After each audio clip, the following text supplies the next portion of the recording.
ላስታውሳችሁ። አንዳንዶች አጉል ይራቀቃል። ምንም መራቀቅ የለም፣ በግልጽ ነው ያለው። ቀዝቃዛ ጽዋ ውሃ በደቀ መዝሙሬ ስም የሚያጠጣ እውነት እውነት እላችኋለሁ ዋጋው አይጠፋበትም። ከዚህ የበለጠ ኪዳን አለ? ስም እኮ ነው ያለው፣ በደቀ መዝሙሬ ስም።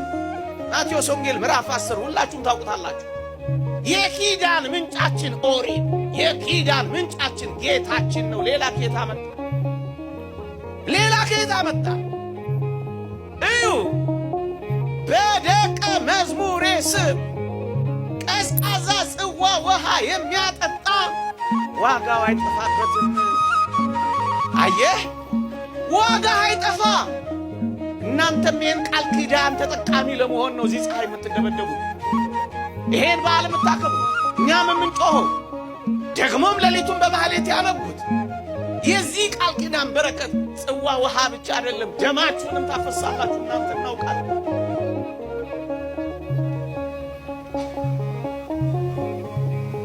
ዋጋው አይጠፋበትም። የማይጠፋ ዋጋ ነው። አንዳንዶች ምን ጥቅም አለው ይላሉ። ይሄ ዋጋው አይጠፋበትም። የማይጠፋ ዋጋ እኮ ነው የሚሰጠን። ይኸውላችሁ፣ ጥብቅ ፍቅር የሌለን፣ መንኖ ጥሪት የሌለን፣ ለእግዚአብሔር በእጅጉ ያልቀናነው እኛን እግዚአብሔር ለመጥቀም ሲል በደጋጎቹ ስም ቀዝቃዛ ጽዋ ውሃ እንኳን ብንታመን የእነሱን ዋጋ የጻድቁን ዋጋ ይወስዳል አለልሃ። ምን አይነት ፍቅር ነው እግዚአብሔር! ይኸውን ያናድዳል፣ ይኸውን ያበሳጫል፣ ይኸውን ግራ ያጋባል፣ ይኸውን ያስኮርፋል፣ ይኸውን ፀጉር ያስነጫል፣ ይኸውን ኢየሱስን አልሰበካችሁም ያስብላል። በጻድቅ ስም የጻድቁን ዋጋ ይወስዳል። አንተ ሊል ዘሊል ሆነን አይደለም፣ ኃጢአተኛ ሆነን አይደለም፣ የጻድቁን ዋጋ ይወስዳል። ምንድን ነው የሚጠቅመው ይሄ? አንዳንዶች ምን ይጠቅማል ይሄ? ምን እርባና አለው ይሄ ይሉልሃላ። እኔ እግዚአብሔርን ቃል ልጥቀስላችሁ። መጽሐፍ ቅዱስ በግልጽ ይናገራል። የጻድቅ ደመወዝ ለሕይወት ነው ይላል። ዋጋ አላለም? የጻድቁን ዋጋ ይወስዳል አላለም? ብሏል አላለም? ይኸው ጮክ ስል የተቆጣው እንዳይመስላችሁ፣ ሞራል ይዞኝ ነው እንጂ ተቆጥቻችሁ አይደለም። እየሰማችሁ ይላል። የጻድቁን ዋጋ ይወስዳል አላለም? ብሏል አላለም?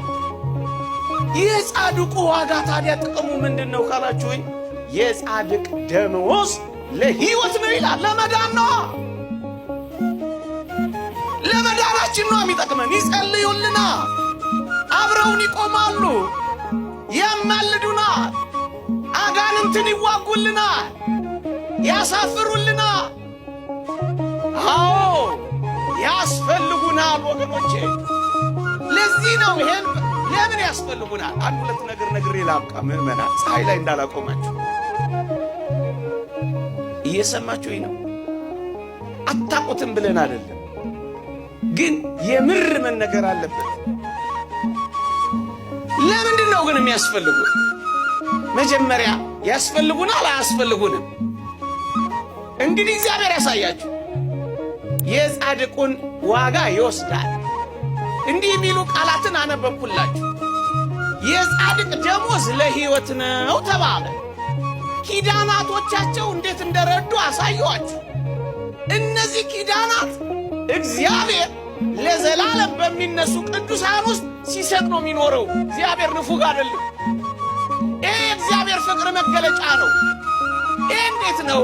ለአንድ ሰው በተሰጠው ጸጋ እኔ እንዴት እካፈላለሁ ካላችሁ፣ እግዚአብሔር ፍቅር ስለሆነ ነው። ምድርም ይህን ታደርጋለች። እስኪ አንድ ምሳሌ ልስጣችሁ። ቅድም ያነሳሁት አንድ ጀግና በጣም የምንወደው ሰው አለ፣ ኃይሌ ገብረስላሴ። ወደ 27 የዓለም አቀፍ ሪከርዶችን ሰብሯል። ታስታውሳላችሁ? እሱ ሪከርድ በሰበረ ቁጥር ይሸለም ነበር። ታስታውሳላችሁ? እሱ በተሸለመ ቁጥር አብሮት የሚሸለም ግን አንድ ሰውዬ ነበር። ማን ነው እሱ? አሰልጣኙ ማን ነው እሱ? ወልደ መስቀል ኮስትር የሚባሉ አንድ ቀንም ትራክ ላይ ሮጠው ማያውቁ፣ ምናልባት በልጅነታቸው ኮሮጦ አላውቅም፣ ደግሞ ማስረጃ አምጥታችሁ እንዳትሞግቱ፣ ሮጠው ማያውቁ፣ እንደውም በከዘራ የሚሄዱ ኃይሌ የሆነ ፈርጠም ያለ ሽልማት ሲያገኝ እሳቸው ትንሽ ትንሽ ያገኙ ነበር። አያገኙ? ለምንድን ነው ሽልማት ያገኙ የነበረው? ኃይሌን በመንገዶቹ ሁሉ ምን ስላረጉ? ስላሰለጠኑት ምን ስላረጉት? ስለረዱት ምን ስላደረጉት? ስላገዙት ይሸለሙ ነበር አይሸለሙም? የጻድቁን ዋጋ ይወስዳል ማለት ይሄ ነው።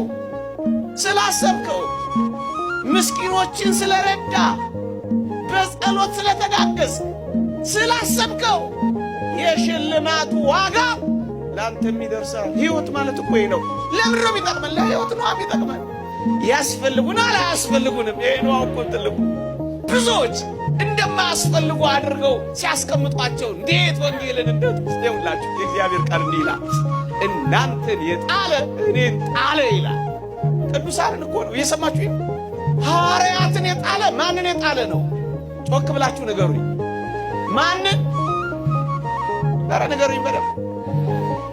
እናንተን የጣለ አለ ጌታችን። እኔን የጣለው እኔን የጣለዋል። ቅዱሳንን መጣል ኢየሱስ ክርስቶስን መጣል ነው። በምን ቋንቋ እንንገራቸው? ቅዱሳንን ማድነቅ ኢየሱስ ክርስቶስን ማድነቅ ነው። ጎርጎርዮስ ዘንዚናዙ እንዲህ ይላል። ጎርጎርዮስ ዘንዚናዙ በአንዲት አስደናቂ መጽሐፉ ምን ይላል መሰላችሁ? እንዲህ ይላል፣ በሞቴ ስሙ የእግዚአብሔር ሰዎች የሆኑ ቅዱሳን ይላል